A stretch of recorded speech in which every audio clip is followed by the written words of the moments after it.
The Sims franchise celebrates 25 years this year, and to mark the occasion, EA announced they will be re-releasing Sims 1 and 2 in a bundle, including every single expansion for both games. Now, this was a big deal for Sims fans, but as you may expect from the pinnacle of gaming greed, microtransaction gods at EA, of course the bundle was heaps more problematic than nostalgic quarter-century homage that fans were expecting. The anniversary bundle includes both Sims 1 and 2 base games, all expansion packs for both games, and all but one stuff pack for Sims 2, as well as 2 stuff kits from Sims 4. One of the main reasons people were excited about this bundle was because for over a decade, Sims 1 and 2 were simply not available for purchase anywhere, since EA announced they would be ending support for Sims 2 around 2012. So if you wanted to play the first 2 games, there was simply nowhere you could go. EA even gave out Sims 2 for free for a while, over a decade ago, but not everybody caught word of it in time, me included, which is very sad, and then they stopped giving it away, so not everybody caught it for free. But the anniversary bundle will be our nostalgic dreams come true, right? EA announced that both games will be released with some major performance changes and updates to run smoothly in newer gen PCs, sadly no Mac support, and we would be able to enjoy Sims 1 and 2 in all of their quirky, weird glory, right? Right? Well, what if I told you the bundle was shit? Did you believe it? I know, right? Crazy EA allegations over here. Main complaints about the bundle were the fact that the games were being installed and simply not running, requiring multiple re-downloads or reinstalls to be able to just open the game, and when the game would open, sometimes they were missing expansion packs and stuff packs. Insanely frequent create-a-sim crashes, and 2 very common issues that were very weird to me. I never encountered them before. Sims disappearing from the game saves, straight up channel snapped out of their families after hours of gameplay. A freaky audio issue where all of the Sims conversations and only the Simlish audio files and the Simlish conversations being in a very, very, very horrible low quality. And the rest of the audio was fine, just the Simlish. Also, the pink soup was still there, but as a Sim veteran, I consider the pink soup almost like a feature in the game at this point. And before you go running the comments and say, oh, Sims 2 was always buggy and there were always major performance issues, stop pretending the game was perfect, blah, blah, blah. Listen. My sweet summer child, one of the main points of this whole re-release bullshit was the fact that improvements were made to the game. EA's own post alleged that along with graphic upgrades, there were several known crashes fixed and improvements. I feel like nowadays people are not allowed to complain about companies and service anymore without getting showered by consumers and white knights defending companies that never gave a shit about them in the first place and just want to put out the bare minimum and charge for premium service, and we're supposed to thank them for it. If I can complain about something I'm paying for, how am I supposed to expect that stuff that I'm paying for would improve? I just have to take whatever half-baked shit they want to give me, pay for it with my hard-earned money, and thank them and shut up? It's called feedback. Grow the fuck up. When The Sims first launched in Y2K, it wasn't just a game, it was a cultural phenomenon. For many, it was their introduction to gaming, a sandbox of creativity that let players design homes, tell stories, and experiment with life itself. The Sims 2 built on this foundation, pushing the series to new heights with generational gameplay, deeper customization, and a charm that still resonates with fans today. These games weren't just products, they were experiences that shaped childhoods, brought communities together, and inspired countless creators. It managed to create a genre for itself and remain, so far, the most successful game in this genre. Name one Sims competitor that has been as big or as successful or as well sold as The Sims. I was there as a kid, mesmerized by every new feature, every new possibility and expansion. Most of my childhood was poured into these games. Hours and hours sitting in front of my thick monitor with my Pentium 64 megabyte RAM Windows XP machine, praying to whatever god was listening that the computer wouldn't catch on fire every time I tried to save the game after a 6-hour gameplay session. Being scared shitless of the burglar song and any event minicam, and abusing way too much of the move objects and testing cheats enabled cheat codes. The expectation was just to relive some of the magic of these old chaotic worlds. When this buggy mess of a bundle was released, it did just frustrate people as players, but once again made us feel like the things that matter to us are little more than an afterthought for EA. even 4 patches in, the most game-breaking bugs are still kicking. Now, apart from the bugs, one of the biggest complaints that I've been seeing is the price of the bundle. And to be honest, I think it's an actually fair price. If you look at the previous legacy bundles, there's separated prices, like they're $30 or $40 each.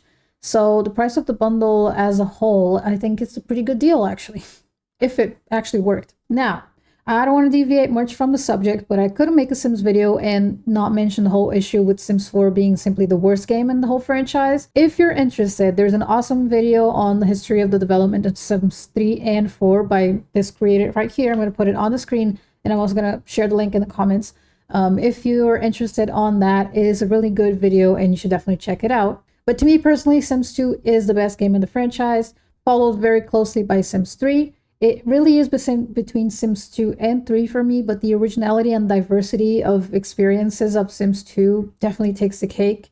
Even though when I have my Sims relapses, I tend to go back to the Sims 3 because the open world feature just makes everything more magical, makes everything fit together for me. I could, and I probably will, make a whole video talking about Sims 4 and the whole Sims 4 fiasco and the whole mystery of Project Renee and the future of the franchise, because there's drama and it just seems to get juicier and juicier. But here's the main gist. Sims 4 was an attempt to recycle and rebrand EA's failed MMO project as a sequel to Sims 3, and failed miserably to elevate or deliver any kind of improvement to Sims 3 experience, and instead deliver a soulless, empty game with over 70 cash grab expansions that have to be purchased to include things that were vanilla to the previous games. Do you want an example? Sims 4 players complained that there were very limited hair color choices for Sims and inquired why there was no color wheel in cast so people could customize their Sims hair tones as there was on Sims 3. EA responded saying that was not going to be added into the game because in the way that the game was developed, a color wheel will make the game laggy and unplayable because of memory issues or whatever.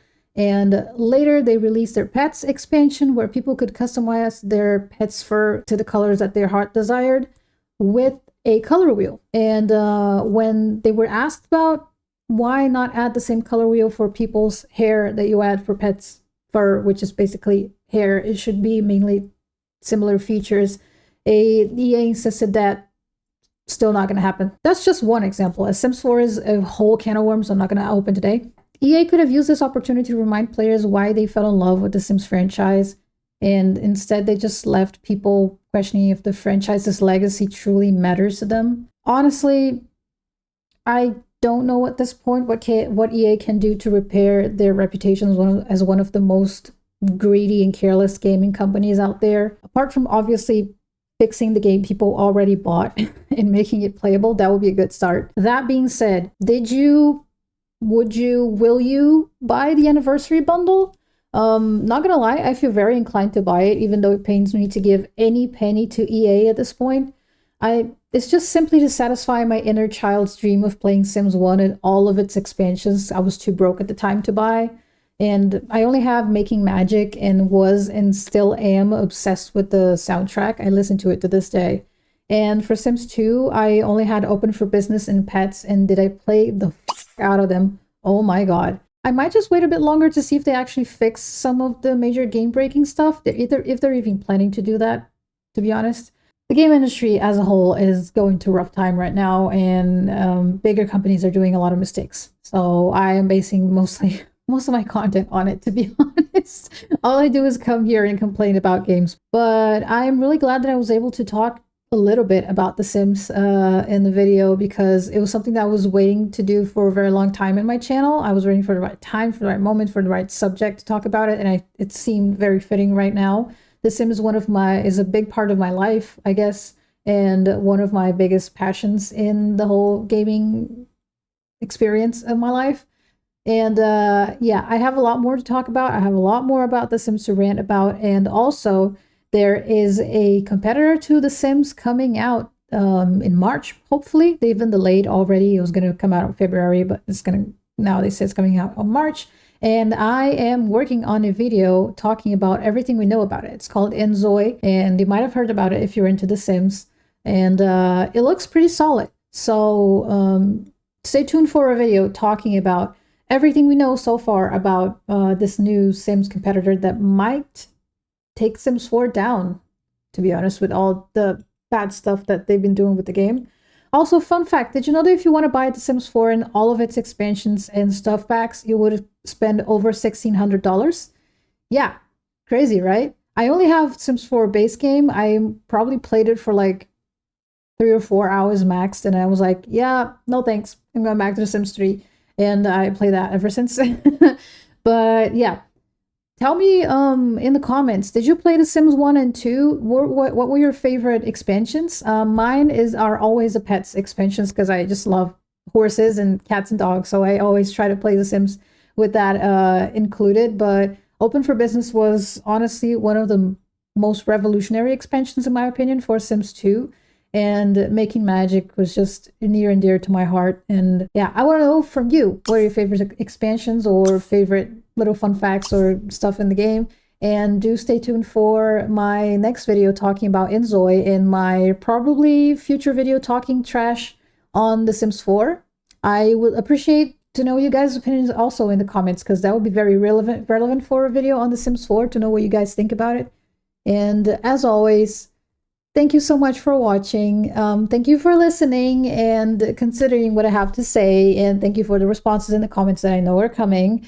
So yeah, what do you think of I tidied up my background a little bit. It looks a little cuter. If you look at my previous videos, it was just absolutely chaotic.